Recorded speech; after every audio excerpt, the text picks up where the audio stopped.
নমস্কার বন্ধুরা, সৌমিস কিচেনে আপনাদের সবাইকে স্বাগত জানাই। আজকে আমি কাঁচা আম দিয়ে মিষ্টি আচার তৈরি করব। মাত্র 10 মিনিটে খুব কম উপকরণ দিয়ে এই আচার তৈরি করে নেওয়া যায়, আর এটা খেতে ভীষণই টেস্টি হয়। আর এই আচার বানিয়ে অনেক দিন পর্যন্ত স্টোর করেও রাখা যায়। তাহলে চলুন দেখে নিই আমের মিষ্টি আচার আমি কিভাবে তৈরি করছি। প্রথমেই লাগছে আম। এখানে আমি 3টে বড় সাইজের আম নিয়েছি। এই আমগুলো একটু টক কম হয় এবং এই আম দিয়ে আমের মিষ্টি আচার ভালো হয়। এখন আমি আমগুলো খোসা ছাড়িয়ে নেব। প্রথমে একটা আম নিয়ে নিলাম। এরপর আমের বোটার দিকটা কেটে এইভাবে মাঝখান দিয়ে আটি সমেত কেটে নিচ্ছি।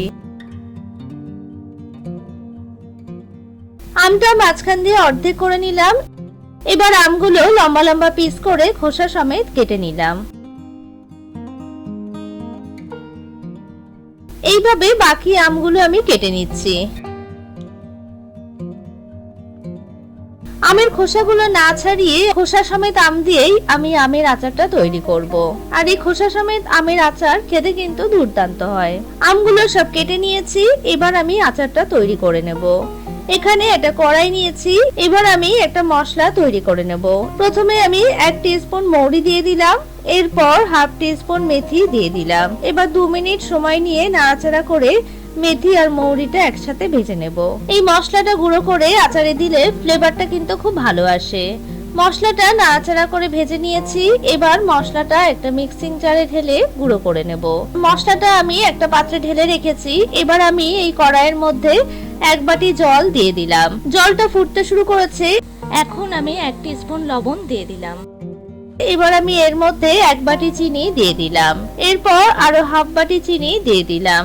এবার চিনিটা খুন্তি দিয়ে নাড়াচাড়া করে মেল্ট করে নিলাম। চিনিটা মেল্ট হয়ে গেছে এবং চিনির রসটা ফুটে উঠেছে। সাইডে যে ফেনার মতো হয়েছে এটা আমি উঠিয়ে ফেলে দিলাম। এবার আমি এর মধ্যে টুকরো করে কেটে রাখা আমগুলো দিয়ে দিলাম। এবার খুন্তি দিয়ে একটু নাড়াচাড়া করে নিলাম। এবার একটা ঢাকনি দিয়ে ঢেকে 5 মিনিট আমটা সিদ্ধ করে নেব। এই সময় আমি গ্যাসের ফ্লেমটা মিডিয়ামে করে দিলাম। 5 মিনিট পর ঢাকনিটা খুলে নিচ্ছি। আমগুলো একদম সিদ্ধ হয়ে গেছে। এবার খুন্তি দিয়ে একটু নাড়াচাড়া করে নিলাম। এখন একটু সময় নিয়ে আচারটা একটু ঘন করে নিতে হবে। একটু সময় নিয়ে একটু জাল দিয়ে নিতে হবে, তাহলে আচারটা একটু ঘন হয়ে যাবে। আমের রসটা কিছুক্ষণ ফুটে ওঠার পর একটু ঘন হয়ে এসেছে। এখন আমি এর মধ্যে কিছুটা কিশমিশ দিয়ে দিলাম। এটা অপশনাল, আপনারা চাইলে নাও দিতে পারেন। এবার মিশিয়ে নিলাম। দেখুন আমের আচারটা আগে থেকে অনেকটা স্টিকি হয়ে গেছে।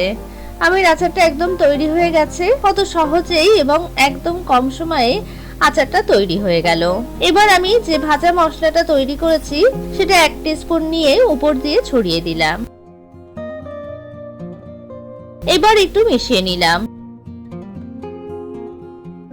এখন গ্যাসের ফ্লেমটা অফ করে দিলাম। এবার আমি একটা পাত্রে ঢেলে দেব। এইভাবে আপনারাও চটজলদি একদম সহজ উপায়ে আমের মিষ্টি আচার তৈরি করে নিতে পারেন। এখন উপর দিয়ে কিছুটা ভাজা মশলা ছড়িয়ে দিলাম। রেসিপিটা কেমন লাগলো আমাকে কমেন্টস করে জানাতে ভুলবেন না। রেসিপিটা ভালো লাগলে একটা লাইক করবেন আর বন্ধুদের সাথে শেয়ার করে নেবেন।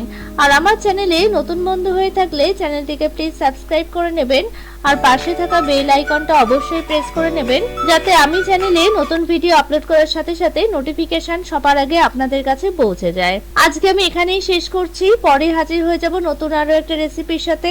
ভালো থাকবেন, সুস্থ থাকবেন। ধন্যবাদ।